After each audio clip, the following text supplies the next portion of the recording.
Bonsoir et bienvenue à ce court-partage du mercredi soir. Merci de m'accueillir dans votre maison. Et je prie que ce message, cette parole ce soir puisse vraiment pénétrer dans votre cœur, qu'elle puisse vous faire du bien. On en a besoin de ça, d'une parole qui nous fait du bien. Et ce soir, je vais vous parler d'un homme dans la parole de Dieu que peut-être moins connu, c'est Barnabas. Qui est Barnabas? Bien, premièrement, Barnabas, c'est un homme qui a été appelé par Dieu, comme la parole nous le dit dans le livre des Actes des Apôtres, chapitre 13, versets 1 et 2. Ça nous dit, il y avait dans l'église d'Antioche des prophètes et des docteurs, Barnabas, Siméon appelé Niger, Lucius de Cyrène, Manahan, qui avait été élevé avec Hérode le tétrarque, et Saul. Pendant qu'ils servaient le Seigneur dans leur ministère et qu'ils jeûnaient, le Saint-Esprit dit, « Mettez-moi à part Barnabas et Saul pour l'œuvre à laquelle je les ai appelés. » Et Saul qui est devenu Paul, l'apôtre Paul. Alors Barnabas a été envoyé avec l'apôtre Paul par le Saint-Esprit pour annoncer la parole de Dieu, pour annoncer l'évangile de Jésus-Christ. Et quand on lit les Actes des Apôtres, on voit à maintes reprises Paul et Barnabas. Barnabas et Paul, ils ont fait beaucoup de ministères ensemble. Barnabas était le compagnon de Paul. Mais Barnabas, il y avait quelque chose de particulier. Quand dernièrement je lisais ça, ça m'a vraiment touché. Dans Acte 4, 36, ça dit Joseph, surnommé par les apôtres Barnabas, ce qui signifie fils d'exhortation. Mais j'aimerais d'abord qu'on regarde le mot surnommé. Les apôtres l'ont surnommé, il s'appelait Joseph, ils l'ont surnommé Barnabas. Et surnommé, ça dit donner un nom à une personne en plus de son nom véritable. Autrement dit, un surnom. Puis peut-être que toi qui m'écoutes ce soir, tu as déjà eu un surnom dans ta jeunesse ou peut-être maintenant. Puis les surnoms, c'était pas toujours agréable, les surnoms qu'on donnait. Moi-même, j'en ai déjà eu un, mais je vous le dirai pas.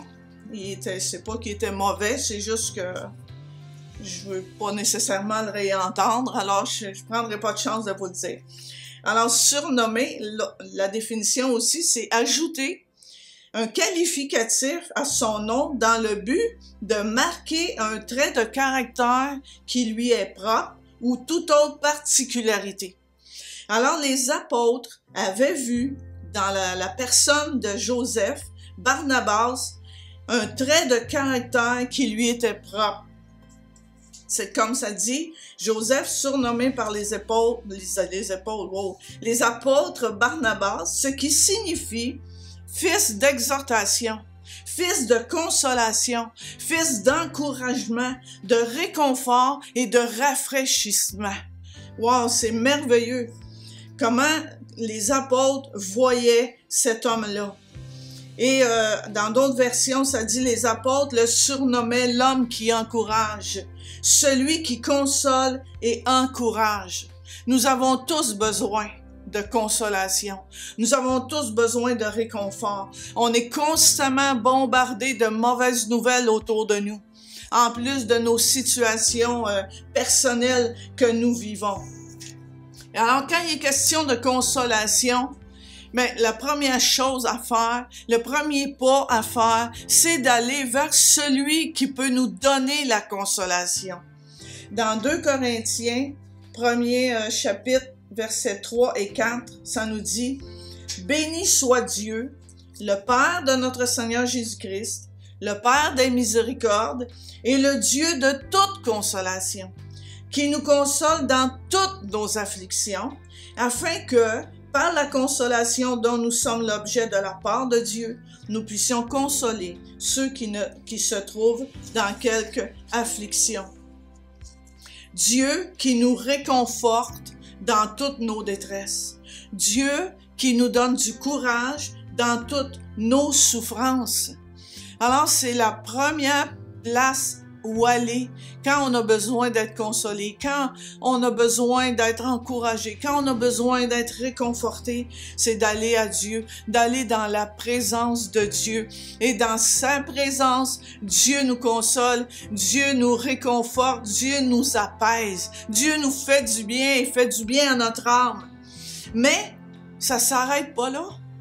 Une fois qu'on est consolé, une fois qu'on a été encouragé, la parole nous dit, afin que, par la consolation dont nous sommes l'objet de la part de Dieu, nous puissions à notre tour consoler ceux qui en ont besoin, afin qu'à notre tour, nous on puisse réconforter, encourager ceux qui se trouvent dans quelque affliction, ceux qui se trouvent dans un deuil, ceux qui se trouvent dans une période difficile de leur vie, ceux qui ont besoin de cet encouragement-là. On va le chercher auprès de Dieu, auprès de notre Père céleste, pour ensuite pouvoir apporter cette consolation, ce réconfort, cet encouragement, ce rafraîchissement à ceux qui se trouvent autour de nous et qui en ont besoin. La Bible nous dit aussi dans 1 Thessaloniciens 5, 11, « C'est pourquoi encouragez-vous les uns les autres et aidez-vous mutuellement à grandir dans la foi comme vous le faites déjà. » Dans ce monde actuellement où les gens sont abattus, découragés, nous pouvons être des Barnabas. Toi et moi, nous pouvons être des Barnabas, c'est-à-dire des fils et des filles qui consolent, des fils et des filles qui encouragent, des fils et des filles qui sont là pour les autres. Les fils et des filles de la consolation, des fils et des filles de sa consolation, de la consolation qui nous vient de Dieu. Et comment on peut faire ça? C'est tellement simple parfois. Actuellement, c'est sûr que nous sommes limités dans le sens qu'on ne peut pas se visiter. On ne peut pas se faire d'accolade. On peut pas, tu sais, même mettre la main sur l'épaule de notre frère, de notre sœur pour l'encourager. Alors, on peut le faire par nos paroles. On peut le faire par un appel téléphonique. Juste demander comment tu vas aujourd'hui. Je pensais à toi aujourd'hui. Je suis content que tu es là dans ma vie. Tu peux compter sur moi. Un simple mot parfois peut faire toute la différence dans la vie de quelqu'un. Et si vous êtes sur les réseaux sociaux, c'est une autre façon de juste écrire un mot, partager un verset, juste une parole. Dans Proverbe 25, 11, ça nous dit aussi, une parole dite au bon moment est aussi précieuse que des objets en or décorés d'argent. Une parole dite au bon moment est aussi précieuse que des objets en or décorés d'argent. Puis moi, quand je lisais ce verset-là, je me disais, c'est bien beau les objets en or décorés d'argent. Et je peux en avoir plein ma maison des objets en or décorés d'argent. Et c'est très beau. Mais durant ce temps particulier de confinement, où est-ce que les gens sont seuls chez eux, dans leur maison, ben les objets en or décorés d'argent ne servent pas à grand-chose, même si c'est très beau. Mais par contre, une parole dite au bon moment peut faire toute la différence dans la vie d'une autre personne.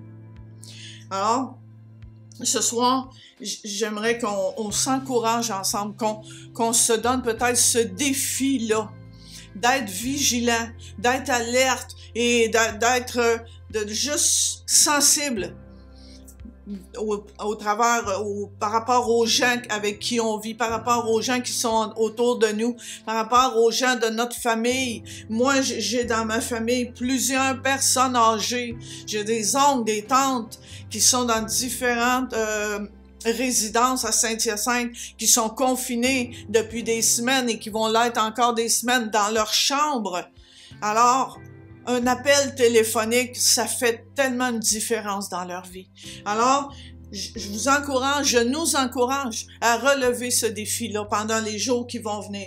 On le sait, on est durant le mois de novembre, les jours, le soleil il est moins présent, la noirceur arrive plus vite, il y a bien des personnes que ça affecte. Alors, allons chercher auprès de Dieu cet encouragement-là, cette consolation, ce réconfort-là. Laissons Dieu nous faire du bien afin qu'on puisse en retour faire du bien aux gens qui sont autour de nous. Amen. Alors, c'était ce que j'avais vraiment sur mon cœur à vous partager. J'aimerais qu'on prie ensemble. Prions ensemble avant juste en terminant ce court partage ce soir. Amen. Seigneur, merci de me consoler et de me réconforter quand j'en ai besoin. Ouvre mes yeux, Seigneur. Ouvre mes yeux pour que je voie, Seigneur, sur mon chemin, les gens, les personnes qui ont besoin d'une parole d'encouragement, une parole de réconfort.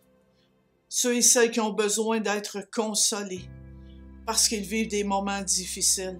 Ouvre mes yeux, ouvre les yeux de mon cœur, que je puisse les voir, Seigneur, et que je puisse être là, que tu puisses te servir de moi, Seigneur. Que tes paroles, Seigneur, tes paroles à toi, Seigneur, jaillissent de mon cœur, afin que les cœurs brisés soient restaurés. Mets dans ma bouche tes paroles, Seigneur. Mets dans ma bouche, Seigneur, tes paroles qui vont redonner courage, qui vont faire du bien, Seigneur. Parce que ce sont tes paroles, Seigneur, qui font du bien, Seigneur, à notre âme. Et je prie, Seigneur, que chacun de nous soyons un fils et une fille de consolation. Amen. Amen.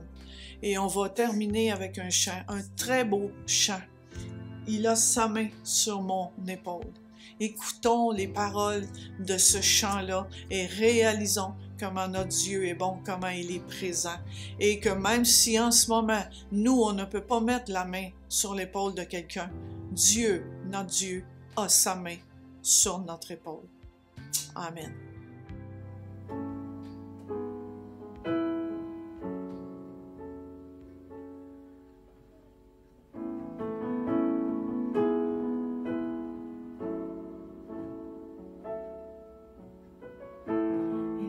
Sa main sur mon épaule quand j'ai besoin, il est là. Il a sa main sur mon épaule, me rassurant qu'il est bien présent. J'entends sa voix dans le silence, le son si doux et si clair. J'entends sa voix dans le silence, me disant qu'il est toujours là. Et pas besoin de m'inquiéter les choses ne vont pas si bien. Aussi longtemps qu'il tient ma vie dans ses mains, il m'aidera à surmonter.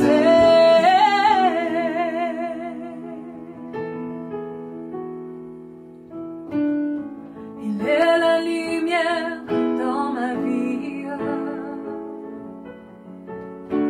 brillant comme le soleil. Il est la lumière dans ma vie, m'éclairant chaque pas du chemin. Pas besoin de m'inquiéter, non, non, non, quand les choses ne vont pas si bien. Longtemps qu'il tient ma vie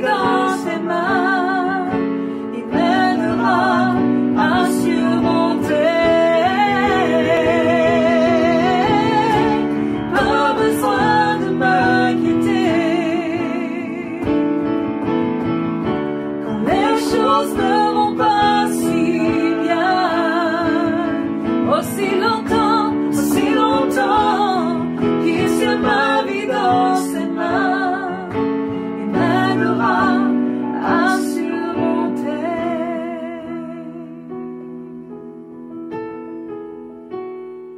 Il est la lumière dans ma vie, brillant comme le soleil. Il est la lumière dans ma vie, m'éclairant chaque pas du chemin, m'éclairant chaque pas du chemin, m'éclairant chaque pas du chemin.